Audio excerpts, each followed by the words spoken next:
여러분, 경제적 자유 다들 한 번쯤 꿈꿔보셨죠?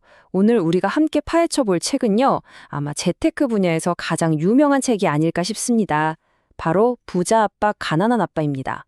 근데 이게 단순히 돈 버는 기술을 알려주는 책이 아니에요. 그게 아니라 돈을 바라보는 우리 머릿속 생각 자체를 아예 통째로 바꿔버리는 그런 강력한 철학이 담겨 있습니다. 저자인 로버트 기요사키는요, 바로 이 질문 하나에 부자와 그렇지 않은 사람을 나누는 거대한 비밀이 숨어 있다고 말합니다. 그리고 이 엄청난 깨달음은 그에게 있었던 바로 두 명의 아버지로부터 시작됐습니다. 자, 여기 두 아버지가 있습니다. 한 분은 교육도 많이 받고 아주 똑똑했지만 평생 돈 걱정에서 벗어나지 못했던 그의 친아버지, 바로 가난한 아빠였고요. 다른 한 분은 정반대였어요. 학교는 중학교밖에 안 나왔지만 결국 하와이에서 손꼽히는 부자가 된 친구의 아버지, 바로 부자 아빠였죠. 예를 들어 가난한 아빠는 안정적인 직장을 구해라 라고 말했지만 부자 아빠는 네 사업을 해라 라고 가르쳤습니다. 완전히 다르죠? 바로 이 두 분의 상반된 가르침에서 오늘 모든 이야기가 시작됩니다. 자, 그럼 도대체 부자 아빠가 알려준 첫 번째 비밀은 뭐였을까요? 그건 바로 우리가 일한다는 것에 대해 가지고 있던 생각을 아주 뿌리부터 뒤흔드는 거였어요. 대부분의 사람들은요, 이 생쥐 경주라는 틀 안에 갇혀 산다고 해요. 이게 뭐냐면 월급날만 기다리면서 일하고 월급 받으면 카드값 내고 또 다음 월급날까지 버티고 이렇게 평생 쳇바퀴만 도는 삶을 말하는 거죠. 근데 이 쳇바퀴를 멈추지 못하게 만드는 보이지 않는 힘이 있는데요. 그게 바로 두려움과 욕망이라는 두 가지 감정입니다. 한번 생각해 보세요. 아, 돈 떨어지면 어떡하지? 카드값 못 내면 큰일 나는데? 이런 두려움 때문에 우리는 아침마다 일어나서 꾸역꾸역 출근을 하죠. 그쵸? 그러다 월급이 딱 들어오면 어때요? 갑자기 사고 싶었던 신상 옷, 더 좋은 차, 이런 욕망이 스멀스멀 올라와서 그 돈을 다 써버리는 거예요. 결국 또 다음 월급날까지 허덕이게 되는 거죠. 이게 바로 생쥐 경주의 무한반복입니다. 부자 아빠는 이걸 아주 기가 막힌 비유로 설명했어요. 바로 당나귀와 당근 이야기인데요. 당나귀 앞에 당근을 매달아 놓으면 당나귀는 그 당근을 먹으려고 미친 듯이 앞으로 가겠죠. 하지만 그 당근은 절대 잡을 수 없어요. 결국 당나귀는 자기도 모르게 주인의 수레만 열심히 끌어주고 있는 셈이죠. 어떠세요? 혹시 우리도 월급이라는 당근만 보고 남의 수레를 끌어주고 있는 건 아닐까요? 어린 로버트는 친구랑 이 굴레에서 벗어나 보기로 결심해요. 그래서 뭘 했냐면 자신들의 첫 자산을 만듭니다. 그게 뭐였을까요? 바로 만화책 도서관이었어요. 동네에서 버려지는 헌 만화책들을 싹 모아서 친구들한테 10센트씩 받고 빌려준 거죠. 여기서 진짜 중요한 포인트가 있어요. 둘이 직접 도서관을 지킨 게 아니고요. 친구 여동생한테 주급을 주면서 관리하게 시킨 거예요. 그러니까 자기들이 놀고 있어도 돈이 저절로 들어오는 시스템을 만든 거죠. 이게 바로 돈이 돈을 버는 첫 경험이었던 겁니다. 바로 이 작은 경험을 통해서 부의 가장 큰 비밀을 온몸으로 깨닫게 된 겁니다. 아, 내가 내 시간을 갈아 넣어서 돈을 버는 게 아니구나. 내가 없어도 심지어 내가 잠을 자는 동안에도 돈이 알아서 굴러 들어오는 시스템, 즉 자산이라는 걸 만들어야 하는구나 하고 말이죠. 자, 그럼 돈이 나를 위해 일하게 만들려면 어떻게 해야 할까요? 여기에는요, 학교에서는 절대 안 가르쳐주는 정말 중요한 단 하나의 규칙이 있습니다. 그게 뭐냐면 바로 자산이 뭔지 그리고 부채가 뭔지 그 진짜 의미를 제대로 아는 겁니다. 뭐 복잡한 회계 용어 다 필요 없어요. 부자 아빠의 정의는 진짜 심플합니다. 자산은요, 내 주머니에 돈을 넣어주는 거, 그게 전부입니다. 그럼 부채는 뭘까요? 네, 반대겠죠. 내 주머니에서 돈을 빼앗아가는 모든 것. 딱 두 가지만 기억하시면 돼요. 돈이 나한테 들어오냐, 아니면 나한테서 나가냐. 이 현금의 흐름이 모든 걸 결정합니다. 지금 보시는 이 그림이 부의 비밀을 한 장에 요약한 거라고 할 수 있어요. 자, 왼쪽부터 볼까요? 가난한 사람의 현금 흐름. 직장에서 수입이 생기면 그냥 바로 지출로 다 빠져나가 버리죠. 남는 게 없어요.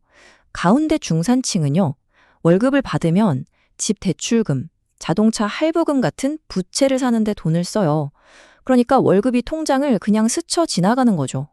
자, 이제 진짜 중요한 부자들을 보세요. 이 사람들은 돈을 버는 방식 자체가 달라요. 직업이 아니라 부동산이나 주식 같은 자산에서 수입이 계속 들어옵니다. 내 몸이 아니라 내 자산이, 시스템이 돈을 벌어다 주는 거예요.